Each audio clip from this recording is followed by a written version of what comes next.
Hey everybody, Mr. Elliott here. How you doing today? I hope you're having a good one.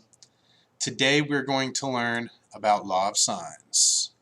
Now, the last couple days, all this week really, we've been doing special right triangles and then SOHCAHTOA. Those types of problems always dealt with right triangles. What's nice about law of sines is that law of sines works for all triangles, right triangles and non-right triangles. So you can do a little bit more with it. It looks like this. If you have a triangle with angle A, angle B, angle C, angles get capitals, and side lengths, little a, little b, little c, the sides opposite the angles, then there's this rule, and we'll prove this in class on Thursday, that sine of A divided by A is equal to sine of B divided by B, which is equal to sine of C divided by C. Now, this equation works this way. It also works if you invert it. So you could also think of it as A over sine A equals B over sine B equals C over sine C. Now, one thing I really want to point out for this lesson is all the Algebra 2 math teachers have decided to leave a loophole out of the problems. And I have a really hard time leaving out the loophole. So I'm going to teach these lessons kind of twice, one time using the loophole and one time not, so for more beginner students and more advanced students. If you're a beginner student, this weird loophole thing is not going to come up on quizzes and tests, and you should just follow the process. Whereas if you consider yourself an advanced student, you should listen to the little quirkiness of these problems. This first problem. Now, got to think back to geometry for a minute. They give me an angle, and a side in that order. Now think about it. Is this rule one of the rules for congruent triangles? And that answer is yes, which means this problem is going to work out no matter how you want it to. And I'm looking for side M here, and I know it's opposite angle. So I'm going to use this information right here because I have this angle with its opposite side.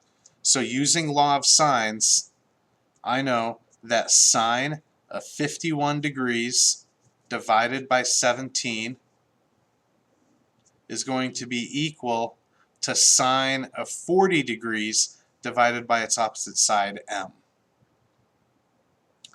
And then I'm going to cross multiply and divide. M times sine 51 degrees equals 17 times sine 40 degrees. Divide both sides by sine 51, so M equals 17 times sine 40 degrees over sine 51 degrees. This is the exact answer, and if they ask for the exact answer, write this as your answer and include inches. But then we could always use our calculator and get an approximation. 17 times sine of 40 degrees. Make sure that calculator is in degree mode. 17 times sine of 40 gives me a decimal. Divide that by sine of 51, and I got 14.061 inches. So I have an exact and a decimal approximation. Now, if you're a beginner student, you get to your answer, it's going to work out no matter what. If you're an advanced student, ask yourself, is this one of the congruence rules? And it is, which means this problem can only possibly have one solution, and that's the solution, nothing to worry about. Moving on to number 2. Now you can also use law of sines to find missing angles.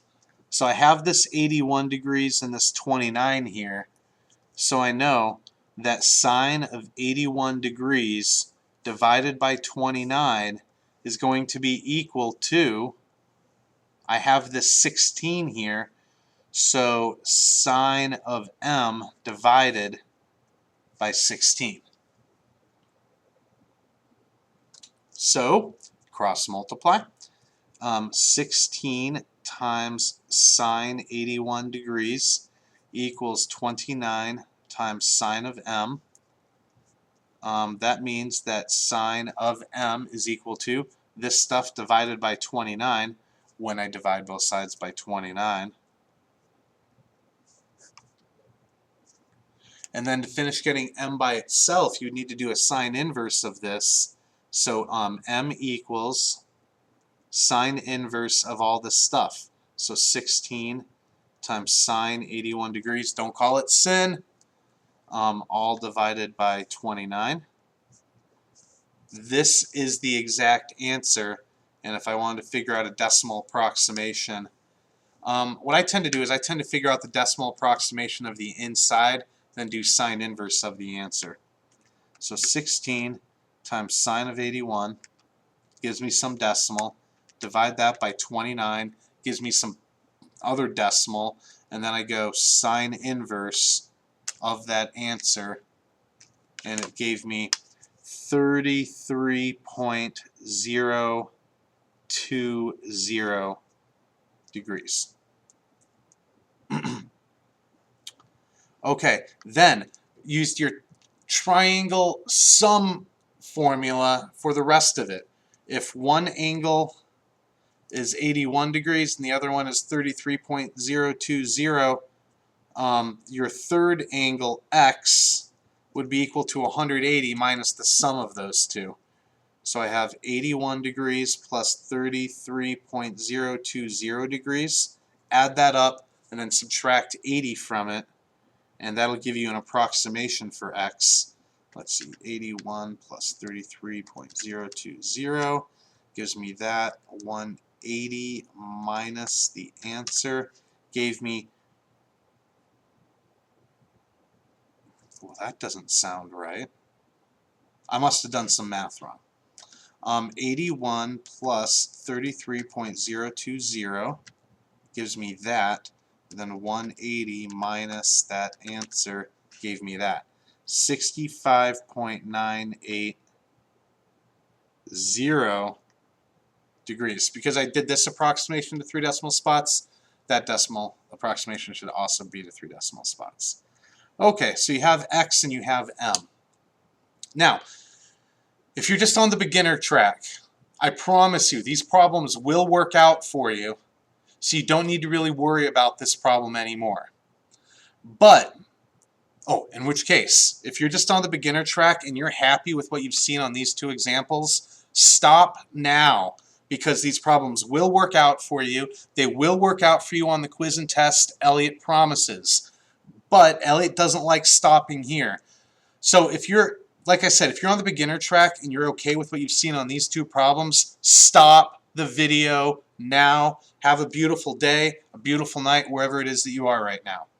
If you're on the more advanced track, this problem has some problems, and let me show you what those problems are. If we go back to the start of the problem, what type of triangle is this? Side-side angle, or if you think about it the other way around, angle side-side, the funny graph one. If you're in geometry class, you learned that side-side angle or angle side-side, the funny one, does not guarantee congruent triangles. That means in a problem like this, there might be one solution, kind of like we came up with, but there might be two solutions, and there might be 0 solutions. Now, on quizzes and tests, because of that whole beginner advanced thing, every problem's always going to work out to only be one solution. But if you like advanced problems, you need to think about this problem in more than one way. And let me show you. So this is just reworking number 2 a little bit deeper. I'm going to call this triangle ABC like this. This was 81 degrees, this was a 29, this was a 16, and we're basically looking for the other two angles. So I like to make myself this little chart here. I have ABC, ABC, and I know for a fact angle 81 is 81 degrees, side C is 16, and side B is 29.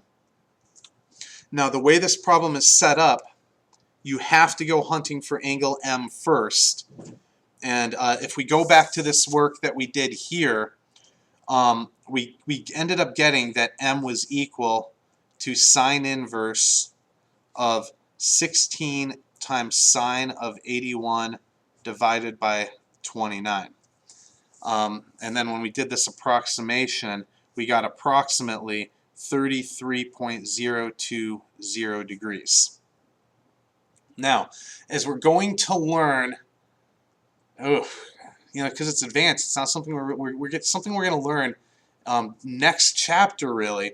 But whenever you do a sine inverse, there's actually two potential solutions, and I could show this quite easily by if you think about sine of 30 degrees, sine of 30 degrees is 0.5, but if you do sine of 150 degrees, that's also equal to 0.5. So when you do a sine inverse, I'm looking for a piece of scratch paper I could write this on. When you have sine theta equals 0.5 and you do a sine inverse to get it by itself, so theta equals sine inverse of 0.5, what I've just showed you is that it could be 30 degrees or it could be 150 degrees. If you notice, these two add up to 180 degrees. That's how it works out. So when I do the sine inverse here and I got 33.020, if I go 180 minus 33.020, I made a mistake. 180 minus 33.020, I get 146.980 degrees. That means M, which was angle C, could be 33.020, or it could be 146.980 degrees. But then you got to think, do both of these answers make sense? If one angle is 81 degrees and a second angle is 33.020 degrees, will that one work? Well, yeah, it will. And that's what we did on this first problem here. We got 65.980 degrees. So that worked. But what about the 146 degrees? If one angle is 146 degrees and a second one's 81 degrees, wait a minute. That's way more than one solution. Or that's way more than 180 degrees, excuse me. So this 146 doesn't work. So this particular problem would only have one solution. Now let me just quickly show you an example 3 that might have 2 solutions or 0 solutions, but I need to go quickly back to a lesson I did from last year. Give me just one sec.